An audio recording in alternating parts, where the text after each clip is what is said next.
Troopers milled and talked, fell out of ranks, and nervousness joined the mix of raw emotion. Hellsker said, "Back off, old man! I have mace!" Please stop! I thought you were my grandson.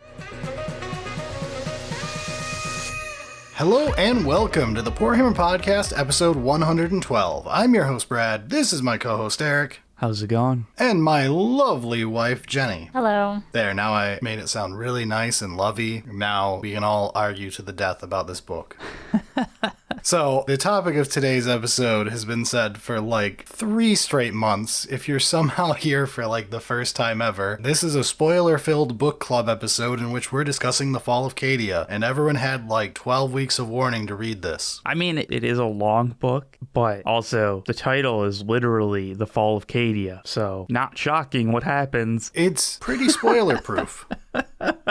So without any further ado, actually wait, before a little further ado, this episode is 112. Episode 113 might come out a couple days before this. The reason is the data slate is due in 2 days but hasn't been announced yet. If it randomly shows up when it's supposed to last week for you, this episode might be a day or two late, and I'll tell you on the other episode we record. If this episode is out on time, spoilers, next week's episode, the 100,000 subscriber celebration Q&A fun fest, whatever, that will probably be a couple days late if it drops next week, our time. So please, GW, just announce the stuff ahead of time. But that's no fun. It doesn't even have to be like that far ahead, but like a couple weeks. All right, but with all of that out of the way, let's jump into this. Sounds good. All right, Fall of Cadia by Robert Rath. How do we want to actually go about this? Do we just start right away with the audiobook? All right, we're starting this off right. I'm formally apologizing to our audience. If I convinced you to spend a credit on Audible on this book and you did not get a refund like a smart person, I apologize for your 19 hours and 42 minutes of suffering. Know that we suffered as well. So I feel like this is maybe a bit early into the video to be admitting to something like this, but bought it as an Audible, got like an hour into it, was not happy, but you know, whatever. Maybe it'll get back, I'll get used, because you know, sometimes there's some of those narrators that like, oh, this is a bit jarring, but you get used to it and it's like, all right, smooth sailing after. It was like 2.5 hours in and I could not do it. So I read the book. Very legally, I'm sure. Very legally, which is why I didn't actually do the return credit thing. I was like, all right, I did the Brazil legality for the reading. I'll just keep the audiobook. Fine. You and Berylio shared a copy? Yeah, that'll be the, like, I'll be able to sleep easier at night without feeling too bad. Holy shit. The worst part is, like, I feel bad about saying that this narration was just awful, and like I've only returned like 2 audiobooks in my entire time, and one of them was because the audio had like a clicking in the background because it was one of those like not really a well published book. It was like a small thing, whatever. This is one I would have returned. It's just so bad, dude. Okay, I'm hoping that this episode started with a cold open. That was the joke I envisioned before we recorded this. About 70% of the way through the book, Mark Elstob did a voice for someone that just clicked in my head as to what all his voices are. They're Yu-Gi-Oh! Abridged voices.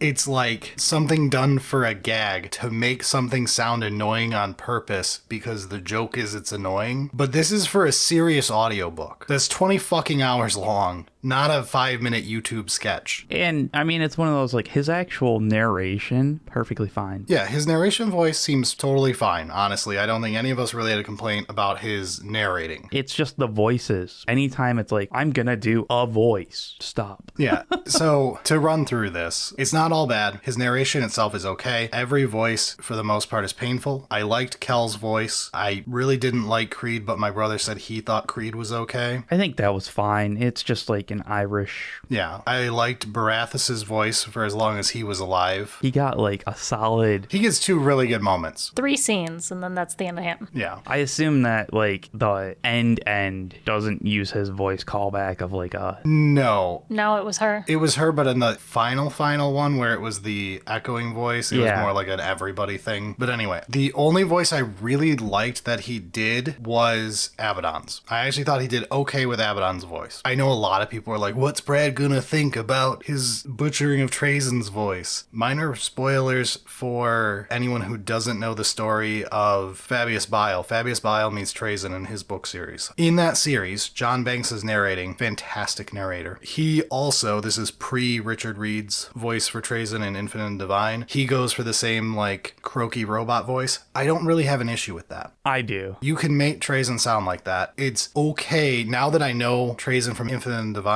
I can't not hear that in my head. It's so much better. Yep. But the robot voice attempt is like a whatever, I can get that. But like basic women, if you can't do that when half of your main point of views. So I did not listen to the entire audiobook. I listened to bits and pieces that Brad happened to be listening to around the house. Most of the like Cadians, I have no problems with their voices. Some of them are Scottish, Irish, whatever. It was fine. All of the women sound 85 on a good day. That's true too. They all, and I understand, right? Like a guy trying to do a girl's voice is not an easy thing. It is a difficult thing. But they all sound like 85-year-old women, and it just like kind of ruins some of the moments when they're like trying to have impactful. Like one of the very last scenes where she's yelling Cadia, ringing the bell, and it's like, Cadia! And it's like, you're not 85. You're supposed to be trying to like, this is a call to arms, and it sounds like you're dying instead. I can only imagine like the combat pilot badass sounding like she's 80. Not the same voice I would expect from this, like, yeah. I didn't like Trazyn. I did like the Huntmaster, though. The Huntmaster I thought was good. I didn't have a problem with, like, his call or anything like that. It's just don't do any of the women. I like Salvar Gent's voice, too. Oh, yeah, Gent was good. Everybody else was, like, okay, acceptable, fine. Get somebody else to do the women.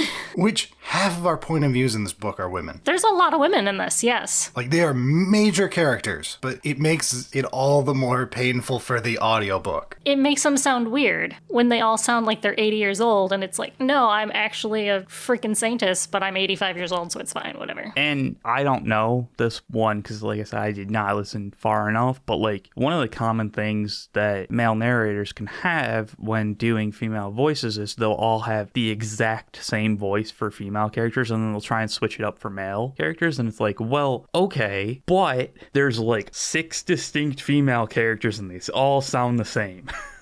Yeah. I get it. It's tough. No, like I totally get it. Like trying to do a high-pitched girl voice is not an easy thing. It's just the one he does do makes them all sound like you raided them from a nursing home, and it's just kind of weird when they're supposed to be like impactful super soldiers, and it's just doesn't work. It just doesn't fit. So I had thought about it because I actually kind of like his like narrator voice. It's just like the normal narrator voice. It's good to me. I'm on board. Yeah, that was fine. I had thought like, oh, what if he just read the book? You know, like use the narrator voice for it. It would probably be better. And I would have enjoyed it better. I probably would have listened to it all the way through. But I guess I can kind of understand the, like, there's enough unique characters that from an audio aspect, it could have been, especially because the book is jumping perspectives so much, it could have been confusing if it was just narrated. So I get that. Here's my problem. I could settle for that in a worst case scenario. But without even, like, dreaming up, let's get Peter Kenny to do it, because I'm a huge fan of his work with the Culture series, which we should really convince the internet that we should do an episode on the Culture series for a 40K episode.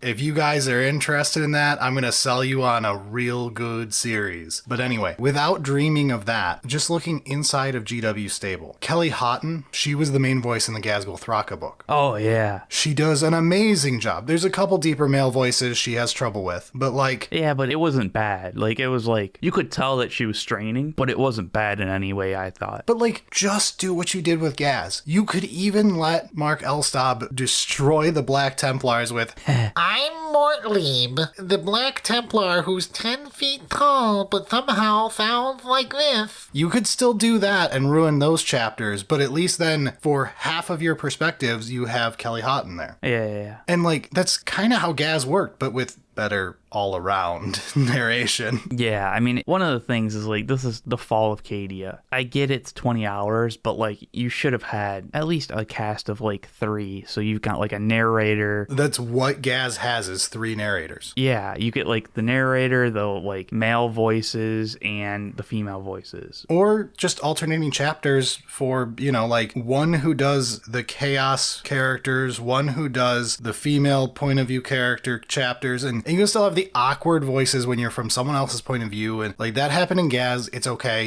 It works pretty well. Like it's not perfect, but it's solid. Yeah. You can still keep Mark Elstob for your main Cadian point of views for the male portions, and it would work all right. I wasn't a big fan of Creed, but like I could accept that. I have to agree with your brother. I thought he was fine. He sounded exactly what you would expect. I'm a guy who really did not anticipate getting this position, but here I am, so. He grew on me over the book. I really didn't like him early on. There was just some twang in the way he did the voice. But anyway, that's nitpicking compared to my major complaints. Yeah. I feel like that one is more of like you didn't particularly like it personally, as opposed to this didn't fit as a book narration. But with us saying all of this negativity about the audiobook, I don't want it impacting my view of the book too much, even though it was a nightmare for me and Eric just quit on it. Oh, I mean, I've given my input on the audiobook part. I gave up. And then I have read it. So my feelings on the actual book itself are based on me using my eyes to read. But for the book proper, let's shift gears and actually do the book club itself. But we could not avoid that discussion. It's too core to the experience. And I do think no matter how much I try to take it out, it will have soured my taste slightly on the book. Especially because, like, at least me and you, Brad, we use audio. Audible's been a thing that we use for years. I really don't read books anymore. Yeah. That sounds really dumb, but like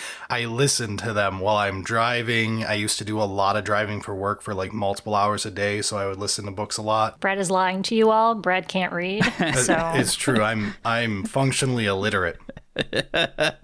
Every time my wife sends me instructions, I lose them. But So, you know, it's one of those that, like, most of the book clubs that we're going to do are starting from an audiobook. And that's, like, what we're going to kind of recommend because that's what we're going to do. I'm going to be real with you. Every book club we do will be an audiobook because I just don't have the time to be reading books. It doesn't help that me and you are fucking slow readers. I read at about the pace that an audiobook happens because apparently this is not something that the rest of the world deals with, but I narrate within my head. Yep. So for people who don't do that, imagine that you could not read faster than you can say the words, and then put a Midwestern slur on everything so you say everything very slowly, and coastal people constantly complain that they have to speed up your podcast. Oh, it's so painful because it's so true. I feel really bad for them on this episode because I become very squeaky when you speed me up. My apologies in advance. Oh yeah, we become chipmunks. You're probably capable of bursting eardrums. It's going to be fantastic. All of the dogs in the audience are going to be whining, going, oh no, my ears. All right, so for the book proper, let's actually do the proper book club. We have an interesting book. No. Hey, Eric has a more negative review than I do. We talked a little. I feel like, honestly, I'm going to let the two of you guys spearhead this one just because I was kind of dreading doing this recording. I did not like this book, and I don't feel happy to talk in a podcast for an hour just bashing a book. So, like, you know, like, apparently you guys at least liked it enough that I'm hoping that you're going to be kind of spearheading this one. What would you rate it out of 5 stars? Out of 5 stars? I don't know, it's probably like a 2. Damn. Okay. I could possibly give it a 3 if I was like having a good happy day. Okay, so like, I guess I'll do mine last because I'm going to be long-winded. What's your initial review before we go into detail, Jenny? So I didn't hate it. Of the 2 Warhammer books that I have read, this is second place. Both by the same author. I feel like Infinite and the Divine is very hard to top. I really didn't hate it. There were a couple of scenes like at the beginning of the book where, I mean, obviously you have to get all of these pieces onto the board to be able to make them pay off later. So you have to get people out there before they can do a scene later that you're like, oh, and it all comes together. But there were a couple of scenes at the beginning that I was like, I don't know where this is going. I don't know why you're here. And in the end, I do feel like they all really came together. But at the beginning, you're jumping between a lot of people and you're like, is this really necessary? Yes. So you definitely have to give it, and I hate when things do this, you have to kind of give it like the first third. Just read the first 300 pages of the book. I know. And the last 100 is going to be great. I hate when people say that. Like, the show gets really good in the second half. Oh, yeah, okay, let me watch the first 20 episodes before it gets good. I guess there should be like a forewarning. Like, the pieces do pay off, but we have to put them all out there, and it's going to seem really weird at first when you jump between the ebook. I read it on my Kindle. Like, the first 5 pages are, here's your list of characters you're going to have to get into. And when I first opened this, before I had read any of it, I showed this to Brad, and I was like, this is not a good sign for me because I don't know who any of these people are. The dramatis personae. I don't know who any of these people are. I have like not super in-depth lore. So it's like when all of a sudden, like all of these different factions show up, all of these different people show up, I was like, I'm a little concerned about having to talk about this because you are looking at a lot of people. It did pay off, but when you start with a list of like, here's the 40 characters you're going to encounter, you're like, maybe no. It is a concerning thing at the start, yeah. I have a pretty similar review to you of, we'll get into the actual different plot threads that go through the book that you bounce between. And I think the best review of it is, it starts really rough, but in the end, it like actually sticks the landing and is very good there. It is definitely a book where the climax is the best part, which is, in my opinion, kind of rare in 40K books. I will say that I have now read all 3 of Robert Rath's 40K novels. I have also read War in the Museum, which is his short story. Between The Infinite and Divine, Assassinorum Kingmaker, and The Fall of Cadia, The Infinite and Divine is my favorite. I think Assassinorum Kingmaker is very close. Again, the audiobook bleeds in of like, I really didn't like that narrator either. They had like a 90-year-old man narrate a book where you've got 2 female leads and 1 male lead who's supposed to be like a hotshot assassin. Yeah. Real awkward to have old man voice for. I mean, you've tried selling me on this one quite a bit with... The book is good, the audiobook suffers. Like, those 2 I consider very high up on my bar for 40K reading in general. The Fall of Cadia is the worst of the 3. It is still pretty good, like a 4 out of 5, a decent book. However, if it wasn't for this episode, because I only do audiobooks, I'd have dropped the shit out of this when it had a rough opener and a terrible narrator. Yeah. I'd have never finished this book had I just tried to read this myself. I would have said, screw it, I'll get the Cliff Notes online as is tradition, like, I'm not dealing with this. It's a shame to say, because, like, I really do like Robert Rath. Honestly, all 3 of his books are above the acceptable line. This one, again, it's my least favorite of the 3, but also, it's got some stuff working against it that we can go into, for me personally, of, like, I don't give a shit about the Astra Militarum. I just don't. I mean, it's kind of interesting that you're bringing up Robert Rath and like his books and stuff like that. And I feel like he is a good writer. I mean, it's kind of been proven with Infinite and Divine. Like, that was a great book. Just as a book, not even Warhammer. I think The Fall of Cadia fails to me because the editor did not do their job correctly. That's a fair one to talk about. I think that there is a very good book that exists in what was published of The Fall of Cadia, but... It's called You Replace All of the Chapters with Belisarius Call and Trazyn Hang Out. Yeah, but like, I honestly think that the editor is why I don't like this book. The decisions that were made at the editing floor failed to my expectations. I don't know, editing-wise, how you really fix the first part of this book that much. I mean, you just have to change the first part of the book and have to do more cold opens. Yeah, like, you gotta do a lot more rewrites early, I think. Yeah. There's some solid rewrites and a lot that needs to be cut. And like, that's the thing, is like, I get it's not an easy job to do that. And I understand how they got to what they did here. But to me, I think the editor dropped the ball on this one. Maybe. I will say, while we're talking about editing, the actual audiobook direction, the editing post, I appreciate that they tried some stuff. They had, when Abaddon uses scary voice, they do a proper overdub thing to like make it warbly. There's a couple cute moments throughout where I'm like, nice little spice there, editor. I like that you tried. Add a little bit of like scenery to it. This is my problem with a lot of audiobooks. When I read an actual book, it doesn't bother me. But when I listen to somebody read me an audiobook, what I really want is for somebody to just do an audio play. Yeah. Sure. Audio plays, yeah. They're different though. I know they're different, but it's like, don't narrate the gun noises, just make gun noises. Just put them in there. Like, Yeah. And there were a couple of times that I noticed, because I had the book in front of me, that they were making noises that in the book, obviously you have to write out the words, like Brad said. And I do appreciate that when it's like, don't read me tick tock, tick tock. Literally just put those noises in there. Nothing in the gallery, apart from maintenance scarabs, had moved in over a millennium, which is why the soft pat, pat, pat of fluid echoed as far as it did. It fell from the iron surface of the bell like the first drops of icicles melting on the eaves of a hab. Drip, drip, drip. Jewelled drops met the upturned forehead of a slain battle sister and stained her pale skin with splashes of crimson. Pat, pat, pat.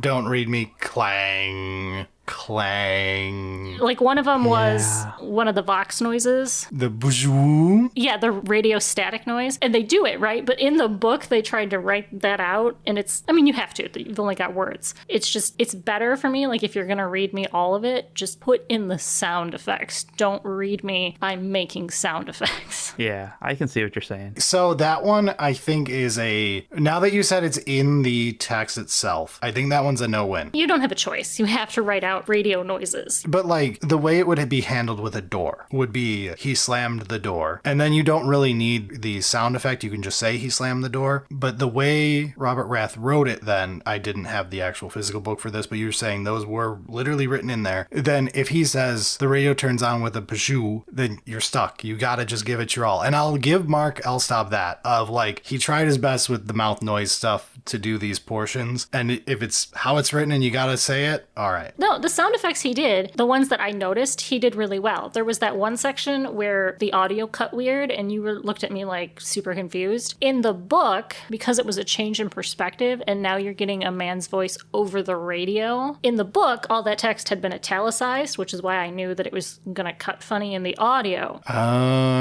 Okay. But because you couldn't see that, you were just kind of confused. But so for me, I enjoy that kind of stuff because if I'm listening to it, I don't really want you to just sit and read me a book. I want you to like perform this book. Actually take advantage of like the new medium. Yeah. Just because for me, it doesn't quite work. It's probably because you can read reasonably quick. This is true, yes. Because I can read, you know, so. It's like, me and Brad, we narrate to ourselves as we read. So somebody else narrating to us is perfectly normal. I enjoy when audiobooks do, like, when Abaddon did his shout, you know, they put an effect on it because that makes it a reason to listen to it. Yeah, I love little bits like that. And I think any 40K stuff, if the editor ever has to listen to this, God, I'm sorry. If anyone ever has to listen to that, keep that up. It's fantastic. I do know that there are people that don't like it, though. Sure. And I know there are people who don't like audio plays and prefer audiobooks where you never do an audio play sound effect. They don't like the Foley. And it's fair. You can feel either way on that. Yeah. I'm sure that there are rules involved with audiobooks where, like, you can't replace all of these words with just the sound because that would be not really providing the book, but that's just what I prefer. I think you have to list it as an audio play when you do that, or a dramaticized version or something. There's some little rules to it, but I think it's still possible to do. It's just more, not even just like work, it's also more like logistics of handling, like, now you have the audio book trying to make changes that has to be okayed with the publisher, which has to be okayed with the author. So anyway, all of that aside, we can now go through the threads for the book. Probably start with the 24th. Yeah, it starts off with Marda Hellsker, who is just Hellsker throughout the book. Yeah. Really, it's pronounced like Hellska in the audiobook, and I don't know if that's a British thing. But so you have Hellska, and you have Colonel Barathus, who is her boss at the start, who has some fantastic scenes that, in my opinion, are the only good scenes early on in the book. I do quite enjoy his poem reading. I love the poem part. For me, one of the big, like, clicking moments of the book where I was like, I'm in was when they're guarding the cleave. He gives Hellsker you have to have Dark Hellsker come out, like the Dark Officer. You can't be you. You have to kill that part of you, but hide her away because humanity is not meant to be at war. You will lose yourself to this. You will not be able to perform in battle if you have your emotion. You will not be able to perform after the fact if you kill it off. This wonderful speech that I just butchered the hell out of. But that moment was like, I'm fucking in. I love this. And then I got home that night. I was discussing with Jenny here the different plot threads and my opinions on each one. And I was like, but like, don't tell me if like Barathus dies or anything or how, because I don't know that part. Like, I know all the macro events for the Fall of Cadia. And she was like, oh, okay. Well, the next time you see him. Yeah, actually, that was exactly what happened because I had just read his death at lunch and I was like, I'm really glad you told me that before I just started throwing plot points out at you because he's dead. I do think it's interesting that there are so many characters and like they matter throughout the book, but most of them are like for this book. You don't have to be like, oh, I had to read these other 6 books to understand what's going on. No, it is pretty self-contained. Yeah. And then there's Corporal Leck. He's the like sad one where like I kind of liked how he was handled where like he gets shell shocked and they're basically like, yeah, he's got internal bleeding. He's gonna be... No, that was Pesk. Oh, that's Pesk. That's Pesk. Sorry. Who is not on this list? Yeah, Pesk isn't on this list. Pesk isn't on this list now that I'm actually looking for him. And Pesk to me is a more emotional character than... I really enjoyed Pesk. Yeah, okay, sorry. Yeah, I had the wrong name. But apparently he's not on this list. Points towards Eric's argument of the editor not doing a good job. Fair enough. Well, because Pesk was the one that like basically freaked out because like this was like the first time that they had been in live action. They'd just been doing training drills and shit. No, Pesk is the one who takes the shell. He blows up the tank or whatever with the demolition charge. He blows up the destroyer, but he can't get underground before the bomb goes off, so it basically gives him a concussive blast. And he starts getting the wobbly eye, and then he loses his suaveness over, and she's like, oh man, he's falling apart. And by the end, he's like, let me go, Chief. I'll help if we're gonna fucking die. I want to die, please. Yeah, he's definitely had some sort of super concussion going on in there. Yeah, the 24th was a good plot thread with a little bit of a slow opening, but it was one of the better openings. Like Barathus having Hellsker with him, carrying that early on with the Creed invite, dealing with that scene. That one was okay the whole way through, and it's basically our main plot thread. It's like the people you see the most throughout the book. Yeah, I would agree. Most of the characters in that have actual character as opposed to just being like, you're the crime lord or you're the co-pilot. And it's like, well, these actually have a little bit of character to them other than their job. Okay, the crime lord is the weirdest one. Me and Brad were both like, I don't know why he's here and all of these, like, it takes until at least halfway through before you're like, oh, that's why you were here this whole time. And I think that's where the worst part of the beginning of the book is. I loved Salvar Gent. Like, I love the whole him being the crime lord and the ending state of how everything turns up and like Creed going to him and how all of that is handled later. I love his early part when we were reviewing everything. It's so weird. I was probably like 7 or 8 hours into the book when we had this discussion, and I went through all the major plot threads and said, like, I like this one, I see the end point but I don't like it yet, this one I have a feeling just ends in a sacrifice, blah blah blah. And I was like, the only one I have no idea what's going on is this crime dude. What's the smuggler guy? What's he gonna do with anything? He seems so useless. I think there was some attempt of making it seem like the crime lord was like gonna fall to cultist kind of stuff and like, you know, use the undercity. No, that doesn't come through. There's no way. But like, it felt like that was what it was trying to do at the start, and then it clearly wasn't. It was like, oh, okay.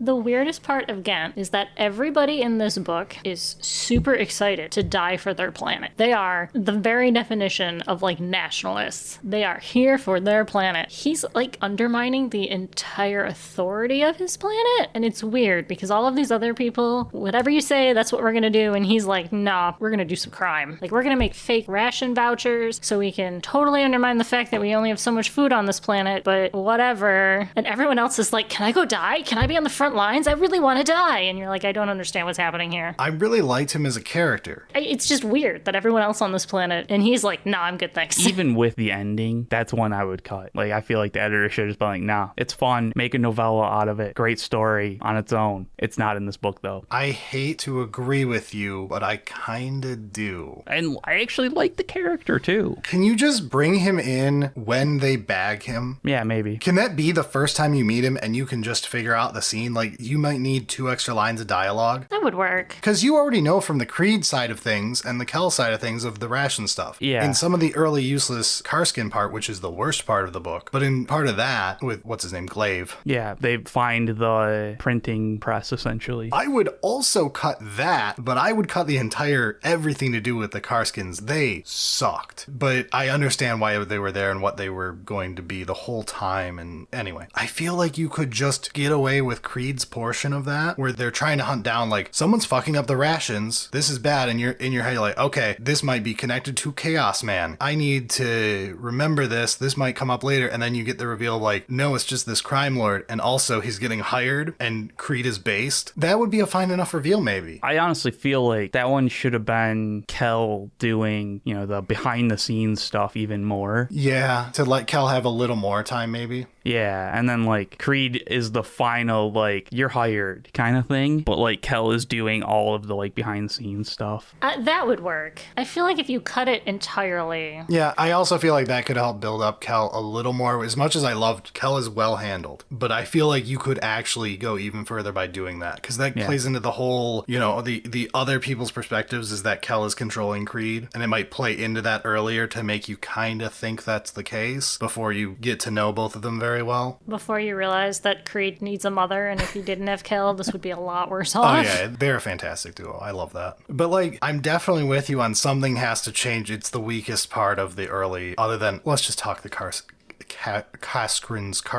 I don't know how to pronounce the word. I hate it. I get that they're the coolest Cadian to ever be a cool Cadian, and everyone who plays Cadians fucking loves Karskins. They're so much cooler than Tempestus Scions because they're green. Wow. This was so useless the whole way through. It's a multiple hours of your life for the payoff of the guy's delusional. You could have made such a shorter part for that. I kind of like that story, but again, that's not this book. That's a different story. There's an interesting story about the hero complex in wartime where, you've got millions of people suffering, and every once in a while there's going to be a person that lines 3 miracles up in a row, and now you have a hero complex. I get it, and then it falls apart because, like, it's not real. That's a unique story. I don't need that in the Fall of Cadia, though. It's not useful. But they don't even do that. That's the problem. It does nothing for anything. It is wasted pages. If he had been in places where there were things happening that were more significant than just general attacks on the planet, I could see that being useful because now you have a character who you can use to narrate these events. But he was really not at anything significant, so you just kind of follow him around as he does his job. That's another whole problem that I have with this layout of the book is the battle, the war it's fought on several fronts, and those have their, own individual sections that matter, and then there's the internal, and it's like, there's a lot of stuff going on. I get that. Most of it doesn't fucking matter, though, because there's going to be the weak point. That's the interesting story. The 3 gates that held don't fucking matter. It's the one that fell and the enemy came in and killed everybody. That's the story. To be fair, can we replace, and this is going to anger people, I know, can we replace is it the Black Templars? Yeah, we can replace them with a rock. Can we replace the Black Templars, but instead can we just get like House Raven? I just want to watch Titan fights. Show me that instead. That'd be way more entertaining than this dude being crabby. They're knights, not titans, before the internet blows up. That entire plot was my one one shot call that failed. It was always in the background. I called it very early in, the first time they mentioned House Raven is defending against the incursion of the whatever Titans, right? And I was like, oh my god, we have to have our gratuitous chapter devoted to a night battle or Titan battle. Every 40k book does this trope, and I fall asleep during every one of these. It's a miserable slog. It is like Gundam done piss poor. And they avoided it. We didn't get it. And I was so happy. I've never been more happy to be wrong that I didn't have to deal with a shitty obligatory night chapter. Now that said, Robert Rath did Assassinorum, and he did good night fights in there that were actually pretty decent. But they weren't like a gratuitous slap in like what happens when Dark Imperium has to have their Titan chapter or night chapter or whatever. Yeah. So he probably could have done it okay, but I was like, this has to happen. They mentioned it. It's like a Chekhov's gun of an obligatory chapter later, and it never happened. It was a bit weird that they did the call and then there was like nothing. Could we have gotten rid of the Kazarkin storyline and instead done House Raven, so we got a Knight perspective, a couple Space Marine ones, and you still end up with a Cadian one and technically, are the picked recon units, are they Navy or are they normal Cadian? No, because the other guy is Navy, and he salutes her Navy style, and she does it the other way. Oh, she salutes. Yeah, you're right. She's non-combat, that's all I know. Flies a plane and is non-combat. Point Glaive at the scene to watch the Titan fights. Something, No. like if he has to stay, like, but like, I mean, at least then he would have like something to do. He was at a scene of something cool, as opposed to, I fought a guy and I won, so I must be cool. Yeah, I don't know. At least he would be somewhere that would pay off. Yeah. But he's never really anywhere important until the last scene where you really could have put anybody there, so. All right, and the last non-Creed Cadian perspective we have is Hanna Keztral. The picked recon unit. Yes, I really liked this story. I liked the whole dealing with not getting to be the thing that you wanted to be, having to go through all this bullshit, getting a pretty decent payoff of like the, oh, well, you're flying a fighter jet now. And, you know, the Darvis dying and her trying to get him respect after his death. I really like how everything is handled with Keztral. I don't think this was ever the weak point. Actually, I can't remember her first chapter, and I wonder if that's the weak point and it falls back into the early chapter syndrome. It does, but her first chapter is her and Darvis are on a run, taking pictures of like retreating forces or something like that. They didn't really do anything super impressive. It was just kind of introduced that they fly a plane and they take pictures. So their initial scene was to show that Creed fucked up by saying scramble every plane all at once. You're right. No, that's not their first scene. Yeah, that's the second one. And they just go down. They don't even get to come back for that, do they? That's on the first day, which is when she crashes, and then she spends multiple days traveling. Their first scene is in the phase 1, and it is Bell Clang 8. Bell Clang 8. If you want to go with that. But it's basically her flying, and then they're taking pictures of the enemy retreating. Okay. But it's not really anything. Yeah, I totally forgot that they were even... I almost wonder. Part 1 is like all the bell clangs, and it's really like a super fast, here's all your people little scenes. I wonder if you could like cut or tweak phase 2, and that would solve a lot of your problems with it. Because phase 2, It's pre-invasion. it's the start of the war. Because I remember I was reading this and I was like 33% of the way through the book, and we were like, here is war. And I was like, I was expecting this to take longer. So I wonder if that first chunk could be tweaked somehow. Either way, I thought that the Keztral stuff, that whole mini arc, was great. It's her and Hellsker that actually had like the subplots that were both like useful to pushing story forward and pretty well written. Yeah, I feel like there are two main characters for the most part, is Hellsker and Keztral, which, by the way, do you guys have the issue? I know you read, so it's probably not as big of a deal, but because it was pronounced, something about Hellsker and Keztral, back and forth, my brain, like, could not keep their names straight. Brad just can't tell women apart. No, it was a name thing of, like, I think his voices didn't help. Yeah, I was like, maybe it was the way that the narration was done, but like their spelling is very different. I think the spellings help, but something about the way it was pronounced, I was just like, it would be like, Hellsker, open your eyes, or something like that. And I'm like, which one is this? Is it the pilot or the soldier? And then it takes like a second or two later for like other characters to talk. I'm like, okay, the soldier. Yeah. You just don't remember women's names. Don't lie. Sexist pig. I'm a sexist pig.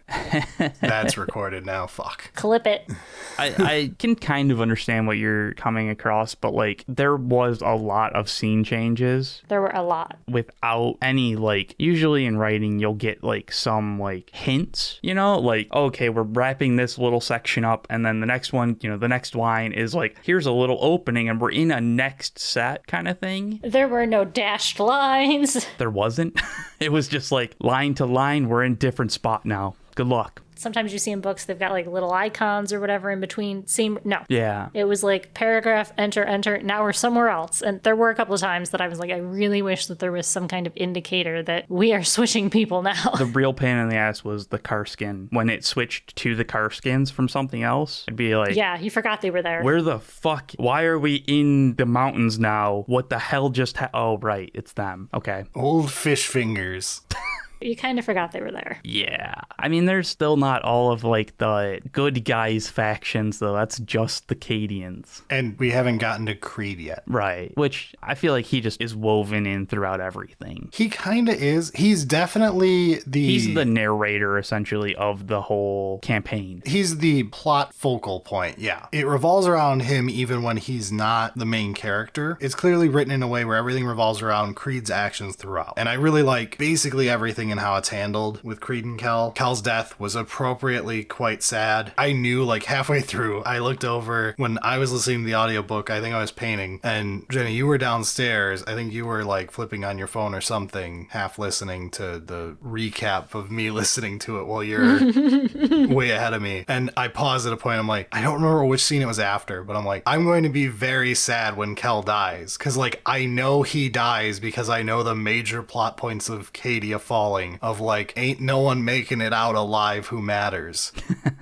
And then it was really rough. Like, I really liked that. I loved the assassination attempt on Creed, that the blast happens right after they were futzing with his shield and he's bitching about it. And then you get the Kel scene of him trying to find Creed, and he's like finding people happier in row. He's like, this isn't Creed. Fuck off. I don't care. And he's trying to find his friend. I'm like, God damn it. This is so good. Yeah, there were some good parts on that. Kel and Creed is such a good... They were a good combo. Yeah, but as far as that plotline goes, there's not much to it. It's just the central plot of everything else. All your other people are where they are because of the things happening with Creed. Yeah, everybody else is linked together because of either Creed or Abaddon. Or Abaddon, yeah. Those are the two commanders of this war. They're the link to all the little stories that are happening. All right, we can move off the Cadians and into the rest of the Imperium. Yeah. And this is where we start to realize the amount of threads that happened. Okay, there's the whole fucking Space Wolves thing. I liked little aspects of this. It was fucking stupid. I liked little aspects of this, and I think, honestly, out of the Space Marines, the Space Wolves is the best handled? ? Well, your other choices are the Black Templars and the Dark Angels, so... I really like Corell. I liked that he was like, I'm a mysterious bastard. And they're like, are you gonna help? And he's like, I'm busy being mysterious. And then his like ship gets blown up and he's like, fuck it, I'll help. Damn. I guess I got no reason not to help now, so I do love this fact. There are more Marines than this that are doing important things, and those Marines are following orders and doing them right, so they don't fucking appear. Yep. The Raven Guard are there. I had to double check with my brother over the weekend. Oh, they are here. Because we were like talking, because I was like 5 hours from the end. I'm like, did I have an acid trip early in this book? When they did the first meeting, a Raven Guard guy was there. And I was like, oh, the Raven Guard are here too. And then the book did the most 40k thing and fucking forgot about the Raven Guard. And then at like 2 seconds to the end of the book, the Raven Guard was like, I'm here. Hello, I've been doing everything I've been asked. Off screen, where you will never find out about it. Because it wasn't a bizarre plan. I also don't know who the Nova Marines are, I'm sorry, Space Marine players in the audience. I'm going to assume they're a successor chapter who's anti-Xenos and just isn't Deathwatch for some reason. Or it's a Deathwatch nickname. But Trazyn is like, oh fuck, the Nova Marines are here. And I'm like, who dey? And then they never get brought up again other than it's a plot reason of why Trazyn can't be useful. I mean, Trazyn is trolling anyway, so... Because that was like when he was like trying to look at like different, like, I want to find the best spot to record. And he's like, oh, the Nova Marines are the irritating little fuckers. I'll go somewhere else. Yeah, and like that's all we got out of them. But I'm like, I guess they were there and following orders because they didn't get a plot. So I guess if you want a plot, don't follow orders. Yeah. But of the ones who don't follow orders, Dark Angels were minimally there and were mostly there for something for the Space Wolves to play off of and to have their one Gimli and Legolas moment at the end of like, oh, the Dark Angels and the Space Wolves are fighting side by side. Oh, what a day, Lord of the Rings. I did not get that feeling at all, but yes. Because it gets brought up really early on of like, you can't put the Dark Angels next to the Space Wolves. And then at the end, they're like, they're fighting arm in arm. Yeah, okay. But I actually didn't mind the Space Wolves thing of like, no, fuck you, we're doing our own plan. Go fuck off on their own. Everyone's annoyed and assuming they're doing suspicious Space Wolf bullshit. The next thing you see is from Keztral's perspective of when she's with the like the fake Khazarkin, who are like the Chaos guys who were trying to trick her. And the hulking, warp-touched, evil Space Marine shows up, guts them, almost kills her, and gets shot at by Sven or Heifel, one of the two, and goes like running off on all fours into the deep. Then you get the like great reveal of like she realized at the back of her head that this guy's wearing the exact same armor as the warp demon monster thing that just attacked her. And she's like, a Chaos guy attacked his fellow Chaos people, loyal servant of the Imperium.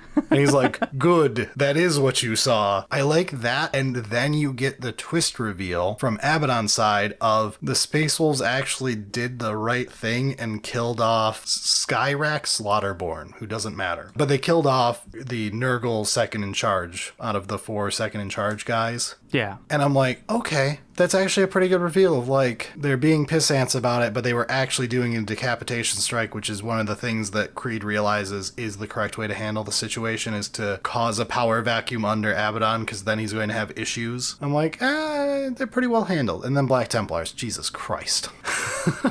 I don't even know what was happening with that. This is my one problem with like the 40K universe, right? I understand that you have made vows, and I understand that you were raised with a certain set of like, you got to do the thing our chapter does. But at the same time, like, we should probably attempt to save this planet for the good of the... No, we're going to do whatever we want. Everyone's going everywhere. Everyone's making dumb choices.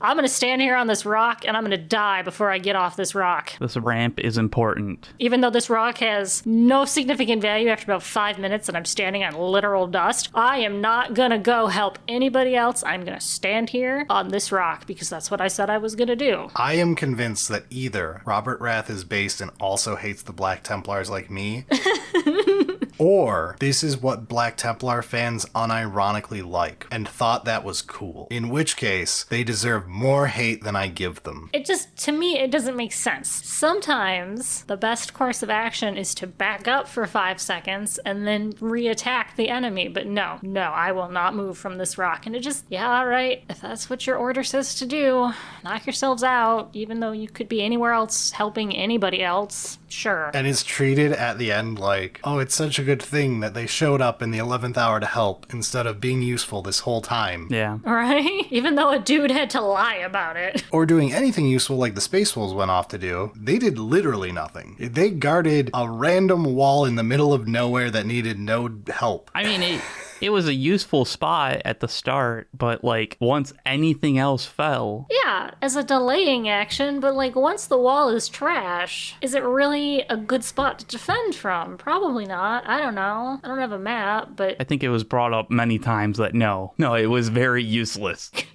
All right, so going from one religious extremist group to the next. Let's talk about guarding the fucking church. This was the one where it started, and I was like, why are we dealing with these sisters and their stupid problems?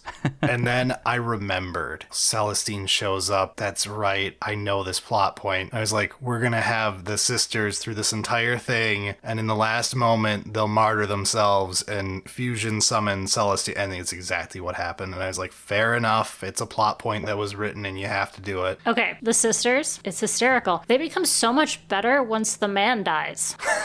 Once the priest dies, they're so much more entertaining to read about. The priest dies and they're like, hey, we don't have to do dumb things anymore. We can do whatever we want. Let's be cool instead of dumb. And I'm like, wow, you guys should have killed him a long time ago. I still kind of hated Eleanor the whole time. Genevieve is great. I think Eleanor was okay for being a stuck up, right? Like, that was the character, and she was like, it worked out okay. You have to remember the entire time, they've always said that Eleanor is the better of the two. Yeah, I get the setup. It doesn't really pay off until she's like, oh, I don't have to be this way. I can actually enjoy spending time with my sister and not turn everything into a weird competition because this priest is here judging us. Yeah. I mean, it works out well with everybody having daddy issues. It's true. Kind of does. I gotta say, like, the Celestine part is actually pretty decent, though. I did like that. I liked the Celestine part the most when she appears for Hellsker, when Hellska's doing the final suicide charge. She appears for Pesk. She doesn't appear for Hellsker. No, but I'm saying to save Hellsker. But in that zone, Yeah, yes.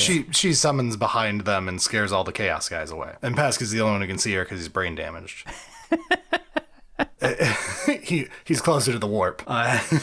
Something like that. I also love the fact of, like, Celestine clearly could not help until the null array was turned off because she's a demon too. So the demons couldn't help in either side very well until the null array was off. That was kind of neat of, like, null array turns off, everything's going to shit, Celestine can now appear, and you think like on a surface level, it's like, oh, when things are at their worst, Celestine shows up. It's like, when the null array turns off, the demons can spawn. It's like the only reason that she's able to be there is because you're fucked.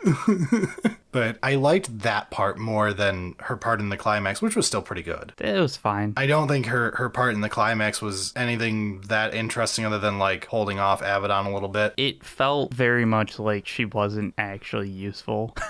I don't know. It feels like she should have been cooler. She gets to kill Orcanthos at least. I don't know. That's not an exciting thing to me. Like, you put down the ravaging Cornite demon prince. Nobody cares. Especially because he's a really bad demon prince. Yeah. We'll get to Chaos.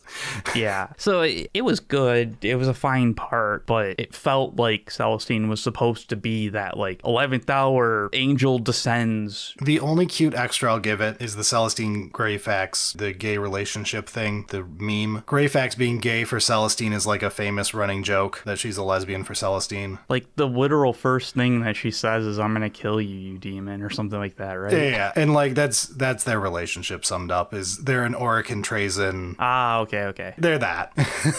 Of, like, Yes. Greyfax runs around trying to catch Celestine next time while they both are doing good. Greyfax doesn't believe that she could actually be a true saint. Yes. She thinks she's like... A demon. No, she doesn't even think she's a demon. She thinks she's a fraudster, like, faking it, some kid getting, like, warp shenanigans going on. Fair enough. I don't think anyone ever flat out calls Celestine a demon. It's just a read between the lines for everybody of, like, she behaves exactly like the demon princes do in every book where they appear. Figure it out. I mean, the fact that Greyfax showed up was kind of cool. The way she shows up is great. I knew going in that Creed is getting in a Pokeball. I don't know Greyfax lore that well other than, like, basic meme level stuff. I did not realize that she was in a Trazyn Pokeball. I felt like there was some lore that you didn't need, but would have helped. I'm just glad that she showed up and we didn't just have the other Inquisitor, because she was a bitch. Like, normal Inquisitor. She gets such a good death, though. Oh my god, I loved that. That was, like, the perfect capstone. That was brilliant. That's how you do a great ending. Like, everybody gives a good clap at that. Like, fuck yeah. What a good death. Sure would be a shame if you got sniped after you killed two of our own people. Yeah. There's an awful lot of chaos people still around. Boom, her fucking head explodes. Oh, yeah. Oh no, those snipers. Let's look around for them. I think it's just, what, the AdMech? An AdMech was like barely a thing. And House Raven shows up in the Dramatis persona, even though they don't even show up. The Baroness shows up at one of the table meetings, and they're like, good job. And then she goes back to not appearing anymore. So not appearing in this film. Yeah, because like AdMech was just the original one that failed that Trazyn had to just like Do everything. fix it all for him and then call. Magos Clarn is the original Mechanicus who was attempting to plug in the array, and I kept forgetting his name. Like, I wanted to say it, but as I was reading it, I think I kept reading it as Karn. And then I would read it the second time and be like, no, it's not Karn, it's Clarn. And, you know, like, and it's just kind of ruined my, I don't know what the fuck he's called. it doesn't matter because he's dead. Call's very small role in this book was fantastic, and I will give you so much money, GW, if you give me a Call and Trazyn book. Yeah. Please. Their short time together in this is such a tease. I need so much more. I loved every single second these two were on screen. They worked out pretty well together. Quo 87 showing up is fantastic to see. I am actually kind of upset about it just flat out being said who Quo 87 is, like right away, because it's actually like a kind of big reveal in Call's own book. It's like, you didn't need that information in any way for this. It kind of just spoils a plot point in Call. Kind of weird. I will be honest, I don't even remember, like... Throughout Call's book, you don't realize that Quo 87 is he's the 87th Quo. It's his friend from 10,000 years ago who he keeps on making again. Call is very broken mentally and like does not want to get therapy. So he just keeps making his friend again. Brilliant. It's very sad, and it's a great thing for Call, but it's very awkward to just throw out like 2 seconds into seeing Call in this book and being like, by the way, here's the emotional impact of the Call book for you. I feel like if you didn't know that, you wouldn't have known it. Like, I glossed over it and it didn't mean anything. Yeah. I do love the first moment you see Call. He's talking to Veilwalker, committing turbo heresy, and I'm like, fuck yeah. Call is written correctly. That's how you do it. That was the only time Veilwalker Shows up, yeah. It's more a tease than anything. Veilwalker is a very fun character who we've seen with Bile a bunch, and it's really fun to see her also moving the Imperium scientists around. And then, I haven't read it yet, but Genefather is Call vs. Bile, and I'll bet good money that Veilwalker is behind it all. Palpatine's behind it all. But I'm happy for that little moment, especially because it's such a good Call moment. Like, ignoring the fact that it is Veilwalker, it could be any Harlequin. The fact that the first moment you see Call is him being like, what the fuck do you want, Xeno scum? I'm committing turbo heresy with you. We're going to this planet to find something that I'm definitely not supposed to look at? Cool, let's go. Yeah. That's the most Call moment. And then the next time you see him, he's doing it again. Abomination. Abomination. That's such a good scene. Everything between Call and Trazyn's so good in this. And Trazyn just in general. Robert Rath writing Trazyn can't go wrong by the looks of it, so just forever let this man write Trazyn. I have a sneaking suspicion that Trazyn could show up with just about anybody, and I would probably enjoy reading that. He's so fun.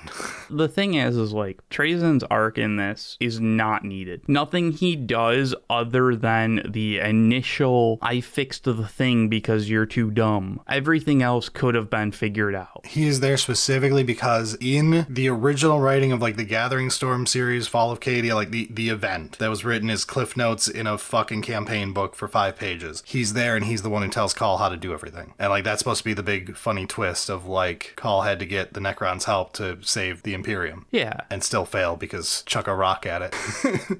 Which I enjoyed that happened because, like, it ruins stories generally, but anytime I have, like, a galactic scale war, I'm like, just throw a big fucking rock at the thing. That's how you win those. Or explain why we can't use kinetic bombardment. Explain why in the culture they don't live on planets, because you can't move a planet out of the way. It's inefficient. It's extremely inefficient. Just build your own. There are asteroids everywhere, and then we can put jets on it. So I asked Brad, I'm like, why don't they just throw a big rock? And he's like, oh, they have void shields. I'm like, okay, why don't they throw 2 big rocks? Or, you know, a bigger rock.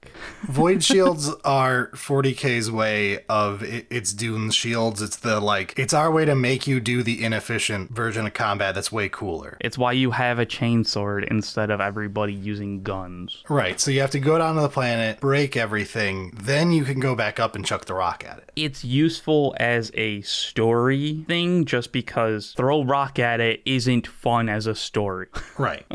Okay, I'm going to tell you this right now, and this is a spoiler for a completely different book series. There is a book in The Expanse where they do, in fact, just throw rocks at it. It's actually a pretty good story. You can still do that. Culture deals with kinetic bombardment. It's used in a lot of harder sci-fi series, but have to at least explain why you're not using kinetic bombardment. As it's put in one of the culture books, take any object, speed it up to an appreciable percent of the speed of light, and you have the most efficient weapon in the universe. Well, and I mean, not to get too much into it as well, but there's the whole aspect of acting like space combat is boats. Yes. Something about the fact that those spaceships can go at, a tenth the speed of light doesn't make any sense for acting like a boat, but not fun for most stories. Chaos? Let's move to Chaos. We get to talk about the best part of this book. As is tradition, in every 40k book, Chaos gets the coolest parts. It's interesting that you say that because I feel like a massive amount of the Chaos section could have been removed as well. Absolutely, it could have. It didn't need to exist, but you had more fun reading it than you did reading about Khazarkins. In that one particular instance, yes. If you had picked any of the other Imperium characters, maybe not. It's still better than everything the Space Marines did. It's still better than the Sisters part. When you say the word blood so much that it stops making sense, it kinda stops. Okay, let's start with the weakest part of Chaos. Orcanthos. Orcanthos sucks. This is not the World Eater Khorne character you want to show off to people to show how cool Khorne characters can be. He fucking sucks. He's not a good demon prince. He's not even good as a B-rate side villain. He's bad. He's the only bad part of Chaos. The only good scene that he had, in my opinion, was when he finally turned and was like, oh shit, there goes all my freedom. Fuck. Yeah, that's a great apotheosis moment that happens with most of the time you see someone become a demon. Yeah, it's that's not really needed for the Fall of Cadia, though. Yeah, that's fair. He's so one note. He's a caricature. There is better Khorne characters in many other books, and I don't know what was already written in Gathering Storm and all that crap. I don't know if this had to happen. But did he have to be boring? Yeah. I mean, if he has to be there, he has to be there, but does he have to be boring? It's extremely unfortunate because Zaraphiston is a very fun character. The Alfarius guy who shows up for one scene, Cacadius, he's fun. Why is the one who has the most screen time the least interesting of the Black Legion officers? Yeah, I mean, I don't know, man. Did not enjoy it. And I hate him as a demon prince too, because in most 40k stuff, demon princes are to be respected. They're not fucking idiots. They became a demon prince. They did something extremely impressive. It's not easy to become a demon prince. This dumbass gets tricked by Goremouth, who can half take him over and is he's not a full demon prince. She's helping him the whole time to not suck.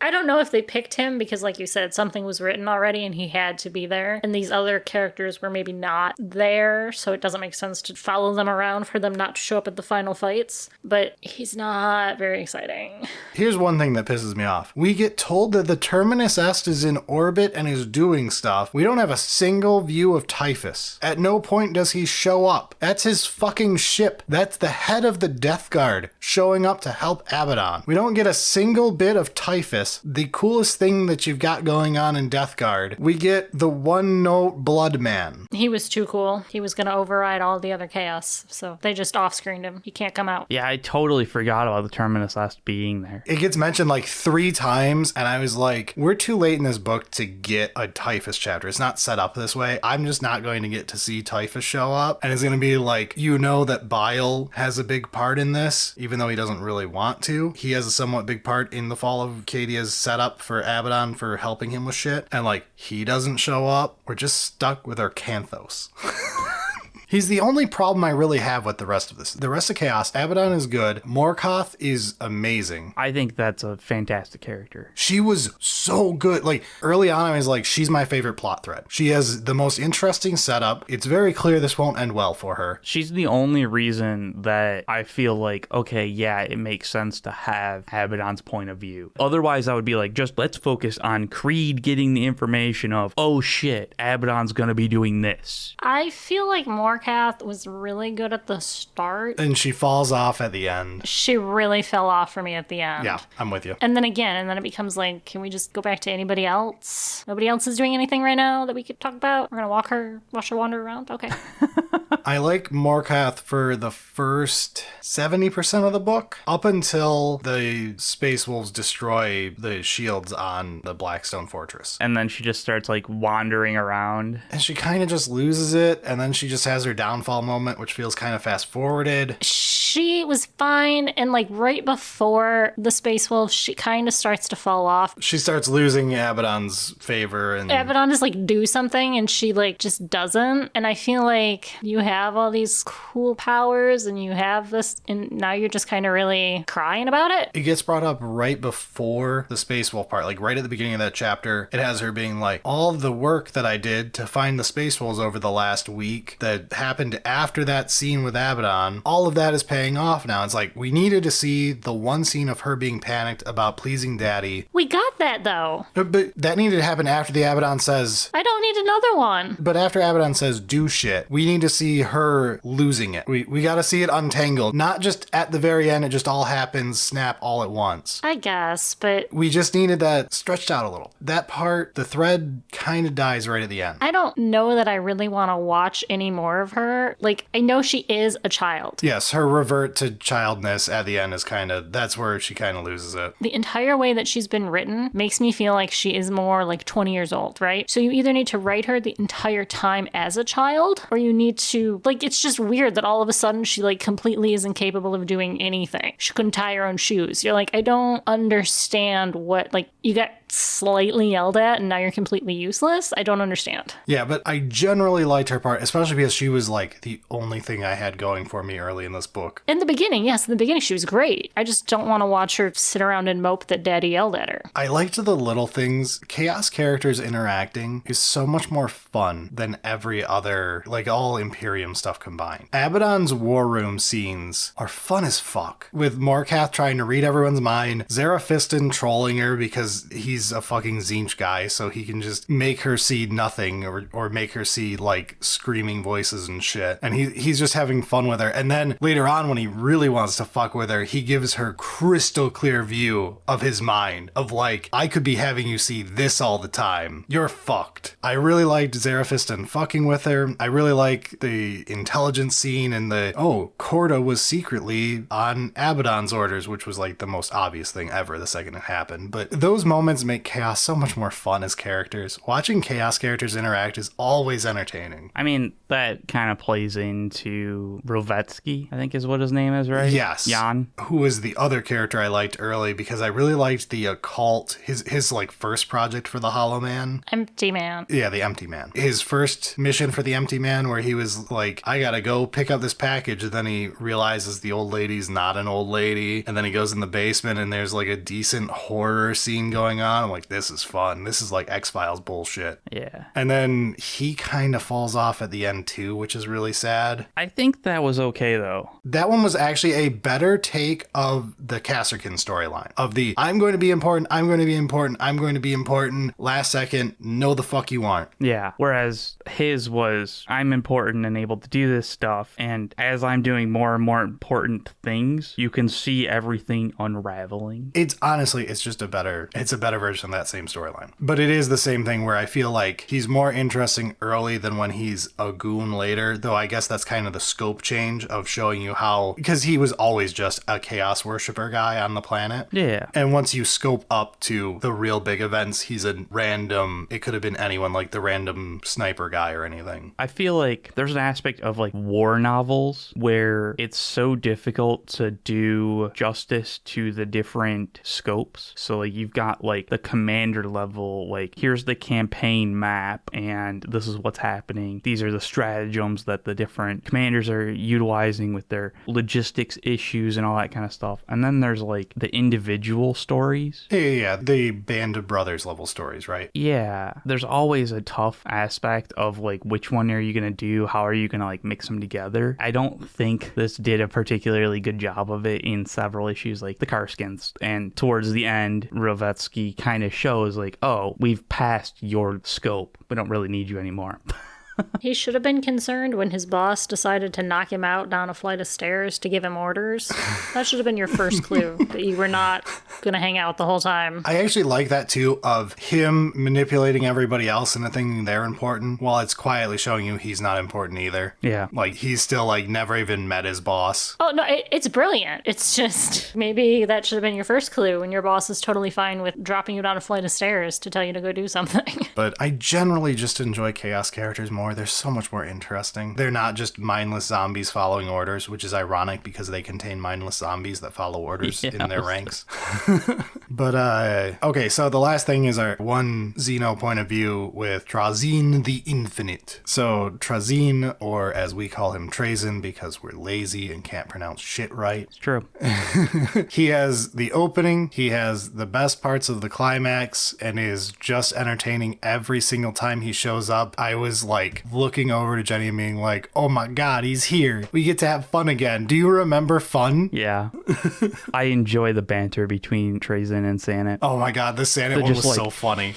Just the driest fucking humor back and forth between each other, and it's like, god damn, you guys have been together for way too goddamn long. The boss subordinate. Yeah. Why did you make me do this? Sir, if you recall correctly, you're the one who chose to do this. I recommended you go the other. Well, you should have convinced me better.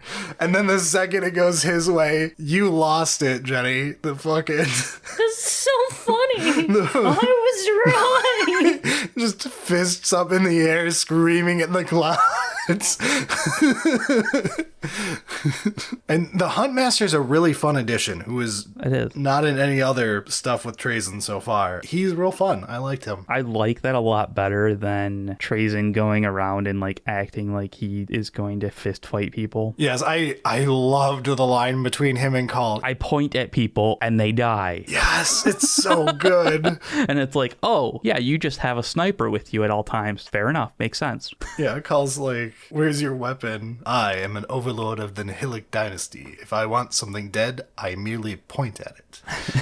And it's like, oh, yeah, that makes a lot more sense than like grabbing a staff and bonking somebody over the head with it. It's so good because like his scene at the beginning is fantastic. Just immediate Trazyn moment of like, this Bella's fucking shit up. Throw it through the webboy portal and make the Eldari deal with it. It's such a great fucking like, but that'll make it's not my fucking problem anymore. And it's like part of the Trazyn is the grimdark for everybody else of like he's constantly causing as many issues as he fixes because he doesn't think about his actions and he's too powerful. Like I'm just gonna fucking throw this bell through a portal into the webway and it's probably going to cause a different book to happen. But it's not my problem. If I have to deal with it then, I'll deal with it then. But right now, what I'm gonna do is, because now all of these exhibits are damaged, once the bell starts causing problems somewhere else, I'll go there and bring them back here so that I can replace these exhibits with new ones. Yes. Job security. I also think that's my favorite part with the sisters was when they have their warp fuckery moment and get sent to where they need to be in time. And the one sister is the Force Ghost that rings the bell that causes the events to unfold that get Trazyn there so that he can save the day. And I'm like, that's great. I really like everything to do with that. Well, and so like the whole point in the sisters is like we have to defend Cadia because that one ship went somewhere else and never came back. Because it's going to Cadia right now, yeah. Yeah, because they like took it away and it needs to come back later. That's the whole reason why you guys are here. On a macro level, I liked that portion and every setup for Celestine with the sisters. I just didn't enjoy the characters that much. You are right, though, with they get better later in the book, though I still am not a big fan of Eleanor the whole book, but she gets slightly better. I mean, you're not really supposed to be a a huge fan of her. She's the stuck-up one that's trying to learn how to feel again kind of thing. Fair. But I feel like Trazyn is at once useless and tying everything together by being a walking plot device. He is a great plot device. And it's great because, like, on a macro level, I knew that Creed ends up in the museum. Like, that's his famous quote-unquote death, is that he gets to go live in the museum until he's useful later, so that they can drag him back out for a new model later. In 10 years when they need a, look, he's back for a day. We'll make him part of this storyline, and then he'll die again at the end. Trazyn's very useful as a plot device. Like, he's fantastic. Every writer's wet dream of, like, instead of killing a main character, I'm just putting him in the Trazyn box, and we can bring him back out later when my corporate overlords tell me I have to, but I get to get rid of him for now. The good old, who are you and how are you here? The best part of Trazyn, though, is that he is believable. He is essentially an immortal guy who's really bored. And so why not just start collecting things? And you start with jars and, you know, wreckage, and then all of a sudden you're like, hey, I got this thing. What if I just start collecting actual scenes of events from history because I'm bored, and why not? So, like, it's not like it's totally unbelievable. I mean, why collect a picture or a video of the thing happening when I can just collect the thing happening? The thing. I also love him from the Orican's standpoint of it, of like, what's the point of having a museum when our race can no longer enjoy art, or there will never be a future generation to need a past to look at? We're it. I love that tragedy of Trazyn too, that Orican brings up. Yeah. Why not? And I also like the first thing that they do, which, again, Robert Rath wrote this, and he wrote The Infinite Divine, but I really do like that he kept on it with, the first thing Trazyn does when he shows the Huntmaster is he shows that he's broken. Like, the running thing with the Necrons is everyone is broken. Everyone mentally did not survive. You are in some way fucked. Sanet in the first book is the example he gives of Sanet has to write everything to remember it, which should not be the case for a Necron. But he mentally broke and he needs to write things to remember them now. Huntmaster kept on getting more obsessed, which is the classic Necron downfall of you need an obsession to stay sane, but having an obsession, you know, is an obsession. An obsession, yeah. I love that part of Necrons, and it's so nice that it shows up here, even though, again, this isn't a Necron book. It just, it's so good when it hits right. Well, and like you said, like, Robert Rath wrote Necrons really well, so, like, it makes sense that because Trazyn was supposed to be here, it was kind of like, he's gonna be here because we've said it before. All right, have some little bit of fun with Necrons. All right, I think we've covered all of the story threads. I think we've basically covered the major plot points other than they chuck the rock at it at the end. Huzzah. I did actually like one of the quotes at the end there with Markath when Abaddon was like, sorry to disappoint you. Oh, I find fathers often disappoint. But in my experience, that's what fathers do. It's such a good line for him with how much he fucking hates his dad. Yeah. Both of his dads, in a way, of like both Horus and the Emperor. He does not like father figures. And it's right as his daughter essentially is being thrown at a planet. Yes. Oh, all right then. And it's a great little hat nod to her of like, no, I won't name you my daughter, which is a disappointment, which is what fathers do. As like you kind of still get it. Yeah. I did like that moment too. I really liked, it was so fucking actually good and emotional at the end with Hellsker reading the poem again. I was like, oh fuck, that hurts. Oh, because like early on in the book, you're like, damn, this is actually, it's pretty good and it's building up this character. I'm really excited to see this pay off later, and I really hope to see, oh, he's dead. Then the like 10 hours later, you get the read back and it's her reading back. And it's like, oh fuck, this hurts. As she's standing on the last box of Cadian Earth to exist. Yeah. What I'm saying is like, this is not my favorite Robert Rath book. In fact, of the three, it's my least favorite. It's still a good book to me. It's not perfect. I think most of the problems are up front and the audiobook sucks. Yeah. I've said I did not like the book particularly. I would say, like, the Phase 6, Chapter 4 was good. It took a long fucking time to get there. I will say, in defense of the book, we liked different portions for the most part, and disliked different portions. I think the only place we were all in agreement on... As the Karskin sucked. Yeah, Kazakins are boring, and we could get a better Corn Demon Prince. But yeah, generally, it's still a fine book to have read. I don't really regret it other than the audiobook made me. I just wouldn't rank this in my top 40k books. I've got a question for you because you've read other Imperium kind of 40k books. You can say schlock. Well, it's specifically the 40k Cadian Space Marine type books. In this one, it felt like they were trying to go for the war is hell shock. But at the same time, like... the grimdark aspect of it. Yeah, but the thing is like, I've read enough actual real life war stories, you know, and they spend a lot more words to explain the extremes of human emotion that go on during that stuff. Are you saying Slaughterhouse 5 might be about something? Well, I mean, I was, thinking, more about, I've read a decent amount of, like, the Vietnam stuff. You're talking, like, true war books, not, like, okay. Yeah, no, like, first-person reviews on, wow, my life was hell during this time, and let me explain to you why. Is this the kind of, the Fall of Cadia, is this basically as far as Warhammer goes with that, like, we'll spend a sentence or two and, like, shit's fucked, but we're not gonna, like, really dig deep into the emotional extremes. I will preface this with saying that I do not read many Space Marine Guard books. Those are two of my weak points. I tend to read everything else that's more interesting.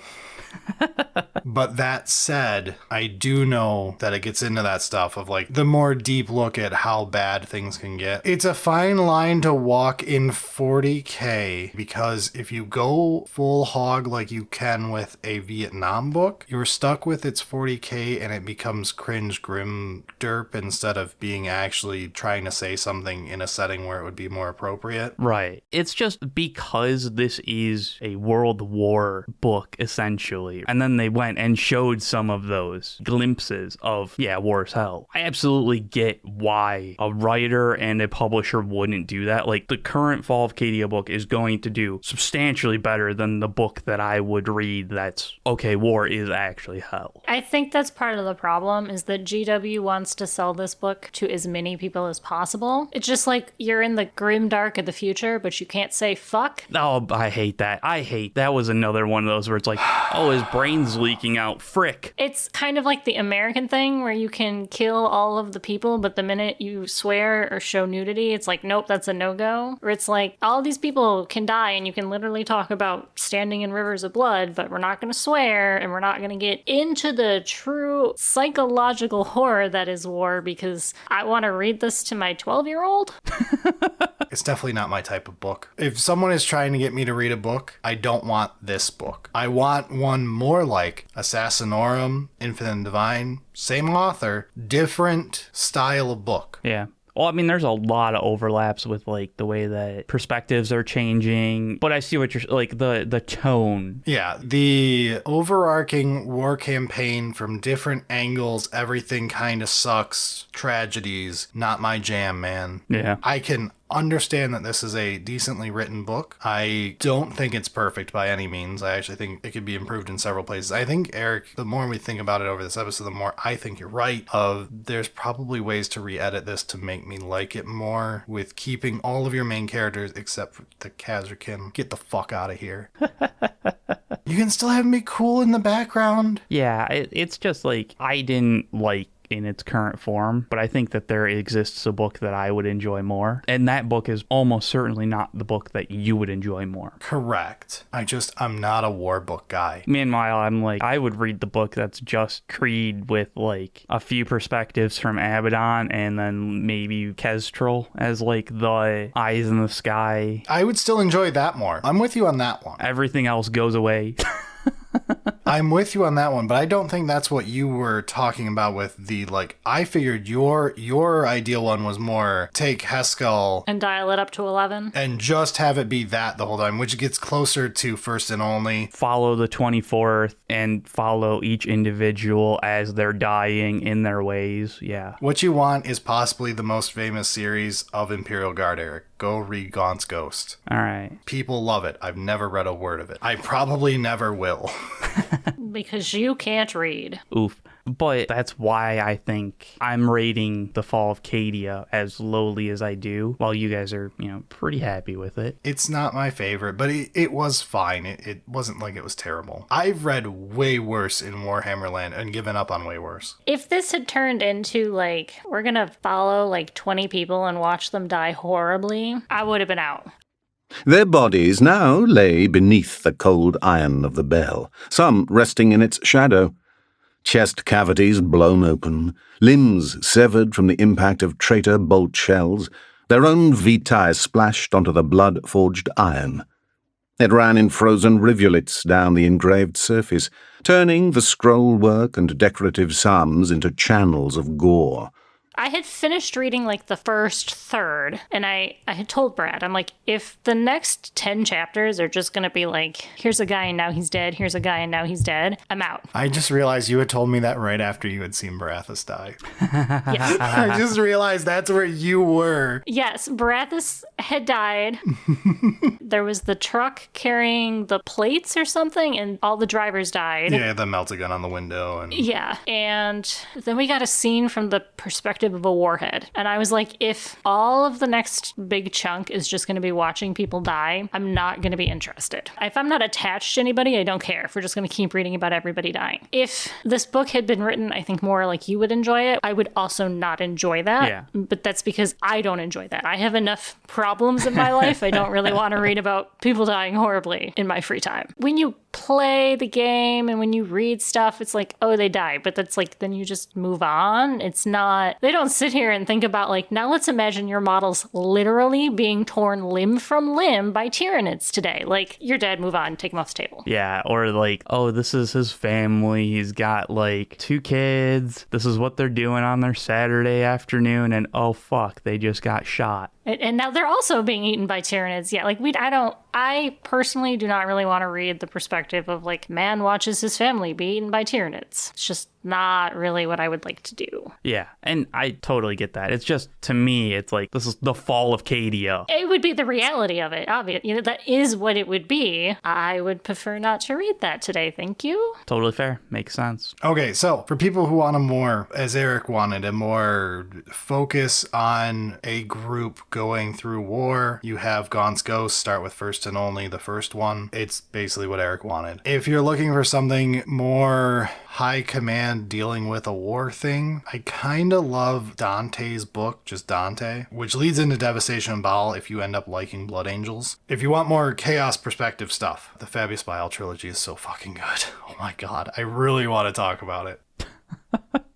I'm going to read Gene Father, and if it's a good next step for Colin Bile, then I definitely want to do a big Bile episode. Is Gene Father like part of the series, or is that? No, it's written by Guy Haley, who wrote Call's book. I'm expecting this to be Call versus Bile. Bile is bad guy, but from what I've heard from fans of the Bile trilogy, he's treated well. All right, could be interesting. I very much like his Bile feels like Trazyn in that it's not so much that he's evil. Bile is a bad motherfucker. He ain't a good guy, but he's clearly trying to do what he thinks is right, no matter the cost. There's being a bad guy, and then there's being a bad guy. He is a fun protagonist to follow because you can see yourself occasionally being like, damn, he's got a point. Or like, damn, this is a shitty situation. I could see falling for that trap.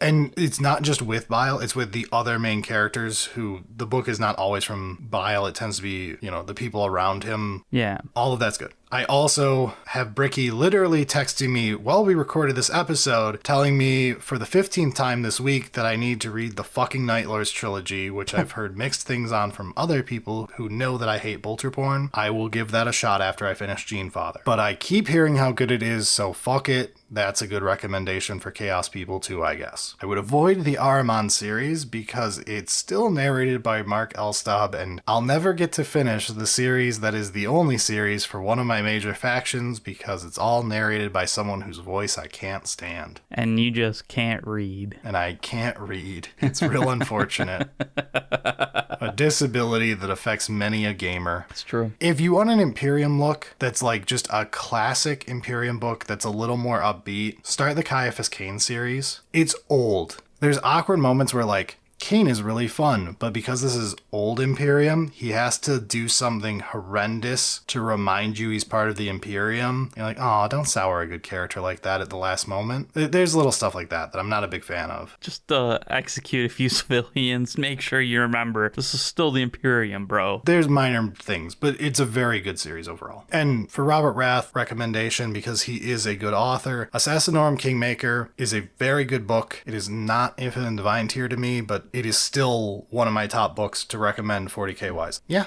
there we go. Bunch of recommendations for people to go off of from here. If you hated everything in this book, go read Ghazghkull Thraka. Yeah, it was like orcs. Honestly, yeah, that's like very polar opposite to Fall of Cadia, and like both books are good. I'm pretty sure I'm going to force us to read an orc book next, so I don't have to deal with this. All right, on that note, I think I bored us enough with the random recommendations at the end. We talked for a very long time about this. I would like to thank my wife for suffering through her second Warhammer book and joining us on this episode. Good job. Thank you. Congratulations. We're sure to torture you like this again in the future, and we should have you on for a non-lore episode at some point. Everyone seems to enjoy having you on. Yeah, rules. Explain rules to us. Oh yeah, you could explain to us all about the shortcomings of 10th edition's rule set and your thoughts on the new data slate on Thursday. Yeah, the things that you super care about. Sure. Why not? Why not? Anyway, that wraps up the main topic for today. We have merch. You could support us by buying it. We have a Patreon. And don't forget, this is your final warning. On Friday the 3rd, we are recording a live episode with our patrons for the 100k subscribers special Q&A episode. This is your last warning to get in any final questions. I'll be collecting those the week this comes out. Other than that, I assume this is not going to be a highly watched episode because that's how book club tends to go for us. It's okay. We're fine with that. But do us the favor. Your YouTube pleasantries mean more on this episode than usual because of that. So if you could, do so if you're still here. Thank you. Yes, thank you. All right, let's get out of here. Sounds good.